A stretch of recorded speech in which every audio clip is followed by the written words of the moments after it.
Hello everyone. I'm gonna make a presentation about my fixed income class midterm reports, and it's about cryptocurrencies debates and legal implications. This is Chamili. Let me introduce the table of contents. First, introductions, and there's are two bodies. Major controversies surrounding cryptocurrency and legal discussion on cryptocurrency. Let me explain about this clearly later. After that, I'm gonna move on to the conclusion and the references. So this is the introduction. Cryptocurrency, innovation or temporary phenomenon. According to a report by CoinGecko, a prominent global platform providing information on cryptocurrency, 66% of the world's top 30 banks are reported to have a friendly stance towards cryptocurrency. With the event of the fourth revolutions around the world, cryptocurrency, which emerged along with developing blockchain technology, is bringing about a paradigm in the financial ecosystem as it scales expands. However, there is not a sufficient legal framework in place to control the definition and social discussion of the basic properties. Currently, Korea takes a conservative stance on cryptocurrency, and there are cases where cryptocurrency is used in the name of money laundering, tax avoidance, speculation, or investment without sufficient regulation and discussion. According to the Bank of Korea, the size of domestic cryptocurrency assets is estimated at 19 trillion as of the end of 2022, and voices calling for preparation for financial stability risks are growing louder. So we are going to discuss about the major controversies surrounding cryptocurrencies, and there are mainly 5 controversies. First of all, is cryptocurrency speculations or investment? The increasing the value of cryptocurrency is not based on productivity, such as added value creation or technological development, so there is a view that it is just a speculation. On the other hand, cryptocurrency can be viewed as an investment asset, as the blockchain financial ecosystem, a key technology of the next industrial revolution, is expected to expand. Next, should property rights be recognized for cryptocurrency holders? Citizen property rights are considered basic rights, but are sometimes limited for public purposes, such as ensuring national security or maintaining order. So there is a view that it should be limited because the cryptocurrency is not a safe asset. It can cause the chaos in the society, so it is not that recommended to protect its property rights. On the other hand, since there is no basis to classify currencies as illegal, so it is not good to ban the property rights. Third, can the stability of cryptocurrency be improved? Currently, cryptocurrency trading has rapidly expanded as the market size due to the guarantee of complete anonymity and simplicity of transaction. These characteristics means that cryptocurrency assets are unstable and there is a lot of room for them to be exploited for crime. And there are virtual assets. They are also vulnerable to security issues. So it is not possible to be as stable as it should be to use as a property. On the other hand, there is a view that instability is largely influenced by the lack of supply relative to demand. And if supply is expanded, the range of price fluctuation and transaction would be more stable. And lastly, Is the relationship between cryptocurrency and blockchain inseparable? As the advent of the first revolution is predicted around the world, blockchain technology is attracting attention as a core competitiveness of the future. This technology is centered on decentralization, where transaction information is managed by participants rather than a central server. There is a view that we cannot give up on blockchain technology, which requires investment at the national level, and that in that case, incorporating and stabilizing cryptocurrency into the institutional system according to the development of the relevant business and technology should also be viewed as a national task. And lastly, what should be the scope of the revolution? There is a position that if the instability of cryptocurrency is not controlled in advance, the impact on the economy when the bubble bursts can be enormous, so it must be actively regulated. On the other hand, there are arguments that cryptocurrency is a new market and that suppressing it through excessive regulation should be avoided as it may hinder related businesses and technological development. Now let me move on to the next body, bigger discussion on cryptocurrency. First of all, we're gonna search for the foreign regulatories and legislative status. First, USA and Japan is the leading countries. In the case of the United States and Japan,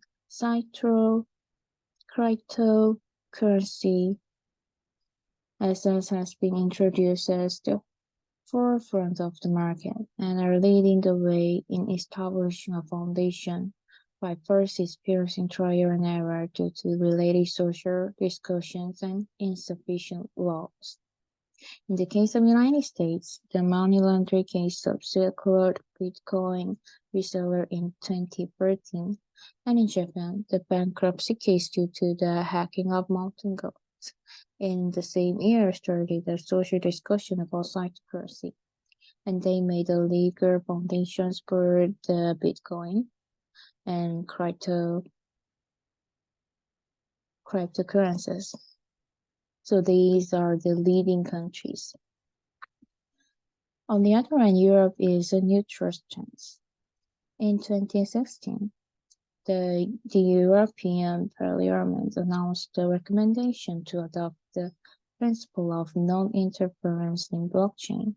In a situation where blockchain technology is spreading globally, it is necessary to adopt a perspective of careful monitoring, focusing on the possibility of innovation rather than concerns of the side effects. On the other hand, Russia and China has a very negative stance on cryptocurrency. In the case of Russia and China, measures such as strict regulations or complete closure of cryptocurrencies are being taken. In 2013, China regulated that only businesses that passed the government's review could use virtual currency, but strong regulation began in 2017 due to concerns about capital overflow. As a result, virtual currency exchanges were closed, and Russia is using almost similar. They announced the ban of virtual currencies, but 2017 President Putin ordered to insurance the virtual currencies and began to prepare a legal system to regulate it. But they also announced that they will maintain the negative stance on virtual currencies. And let me move on to the legal nature and implications of cryptocurrency. While each country is showing a leading, neutral, or negative stance toward cryptocurrency, the size of cryptocurrency market is gradually expanding in a situation where social discussions and legal foundations are not sufficiently established. In the case of Korean society, it is a conservative position that seeks to incorporate cryptocurrency into the institutional system, and to this end, there is the question of what it is appropriate to classify cryptocurrency is. First of all, is the current stock cryptocurrency is money or asset? Cryptocurrency has monetary characteristic in that it allows duration exchange of value. However, it has its own unique characteristic in that there is no specific issuing entity. The currency of the country is not recognized, and it exists only in the form of electronic information. Additionally, its value is based on the value voluntarily assigned by market participants rather than on intrinsic value like gold. Next, cryptocurrency has also asset characteristic in that it can be converted into cash as a medium of exchange and store of value. Countries that recognize the asset nature of cryptocurrency is and levy capital gains tax included the United States, Japan, and United Kingdoms. And there is a securities and goods characteristic of cryptocurrency. Since most people who currently purchase cryptocurrencies are for the purpose of profiting from the market, it is most appropriate to classify it as a security. In addition, when classified as securities, they are subject to transaction tax, making administrative management easier. However, cryptocurrency has difficulty meeting the characteristics of securities due to its decentralized operating structures and instability. Next, in terms of valuation, cryptocurrency can be viewed as marketable because it is valued at layer like other products. The value of cryptocurrency ultimately follows the principles of supply and demand. However, the asset in question can be seen as distinct from the characteristic of general products in that it has no inherent intrinsic value and has a function and value as a medium of exchange. Finally, let me move on to the legal implication. Currently, social discussions on the definition of cryptocurrency is urgent. This is because a complete ban on these assets could prevent technological innovation and could lead to a situation where it would be classified as a dark market, and its impact on the economy could not be soundly controlled. In the case of our society, it can be seen as taking a neutral and conservative stance. But first, there is a need to acknowledge the legal status of virtual currency and classify its definition. To achieve this, social consensus is needed on general debates and legal issues regarding cryptocurrency. The emergence of new markets and technologies must be controlled so that they can function positively at a social level by clearly defining cryptocurrency and establishing transaction reporting obligations and taxation systems for individuals and companies based on this definition. In conclusion, cryptocurrency is expected to gradually expand in scale, causing social controversy due to the simplicity and anonymity of transactions, instability of value, and lack of related legal system. Even if the country completely bans it, the innovative concepts of cryptocurrency will be copied or evolved into new forms and will exert influence on our society. In other words, it is reasonable to believe that once the concept of cryptocurrencies has emerged, it will never disappear, and therefore it is more important to establish a direction through discussions at the social level. Regarding cryptocurrency, I think it is desirable to avoid both extreme positions of leading introductions or strict regulations and to encourage the development of new technologies. through careful monitoring while regulating them so as not to cause social confusion.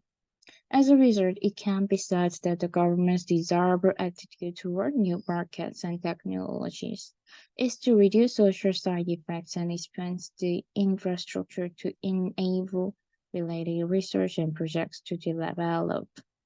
Through this, we hope that our economy will secure a competitive advantage in new markets and lead technological innovations. Thank you for listening to my presentation.